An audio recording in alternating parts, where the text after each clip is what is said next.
காங்கிரஸ் கட்சியின் மக்களவை தேர்தலுக்கான 2ஆம் கட்ட வேட்பாளர் பட்டியல் தற்போது வெளியிடப்பட்டிருக்கிறது. இது தொடர்பான விரிவான விவரங்களை செய்தியாளர் ராஜா வழங்க கேட்போம். ராஜா வணக்கம். இந்த 2ஆம் கட்ட வேட்பாளர் பட்டியலில் முக்கிய நபர்கள் யார் யாரெல்லாம் இடம்பெற்று இருக்கிறாங்க, முக்கிய தொகுதிகள் எதெல்லாம் இடம்பெற்று இருக்கிறது, இது தொடர்பான விவரங்களை பதிவு பண்ணுங்க ராஜா. காங்கிரஸ் கட்சியின் முதற்கட்ட வேட்பாளர் பட்டியல், அதாவது 39 நபர்களை கொண்ட முதற்கட்ட வேட்பாளர் பட்டியல் சில நாட்களுக்கு முன்பு அறிவித்த நிலையில் தற்போது 43 வேட்பாளர்களை கொண்ட 2ஆம் கட்ட வேட்பாளர் பட்டியல் வெளியாகியிருக்கிறது. இதில் அஸ்ஸாம், மத்திய பிரதேசம், ராஜஸ்தான் மற்றும் குஜராத் ஆகிய மாநிலங்களில் உள்ள வேட்பாளர்கள் பட்டியலை காங்கிரஸ் கட்சியின் பொதுச்செயலாளர் KC வேணுகோபால் செய்தியாளர் மூலம் அறிவித்து வருகிறார். தெலுங்கானா, கர்நாடகா உள்ளிட்ட மாநிலங்கள் எவ்வாறு தேர்தலை அணுகினோமோ அதே போல்தான் இந்த தேர்தலையும் அணுக இருக்கிறோம் என தெரிவித்திருக்கிறார்.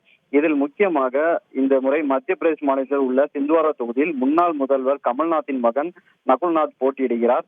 அதே போல் ராஜஸ்தான் மாநிலத்தில் சுர்க் மக்களவை தொகுதியில் பாஜகவிலிருந்து காங்கிரஸில் இணைந்த ரகுல் கஸ்வான் போட்டியிடுகிறார்.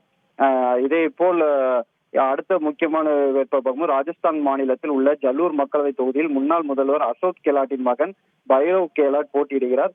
பொது வேட்பாளர்கள் 10 பேர், OBC பிரிவினரை சேர்ந்தவர்கள் 13, SC/ST பிரிவு 10 என 9 பேர், அதில் ஒருவர் இஸ்லாமியர் என அவர்களுக்கு வாய்ப்பு கொடுக்கப்பட்டதாக KC வேணுகோபால் தெரிவித்திருக்கிறார். இதில் 10 பேர், 43 பேரில் 25 நபர்கள் 50 வயதுக்கு குறைவானவர்கள், 50 முதல் 60 வயது உள்ளவர்கள் 8 பேர், மீதியுள்ள 10 பேர் 60 வயதை கடந்தவர்கள் என தெரிவிக்கப்பட்டிருக்கிறது. அடுத்த கட்ட வேட்பாளர்கள் குறித்து இன்னும் 3வது கட்ட ஆலோசனை கூட்டத்திற்கு பிறகு முடிவெடுக்கப்படும் என கூறப்பட்டிருக்கிறது. விவரங்களுக்கு நன்றி ராஜா. செய்திகளை உடனுக்குடன் தெரிந்து கொள்ள உடனே சப்ஸ்கிரைப் பண்ணுங்க.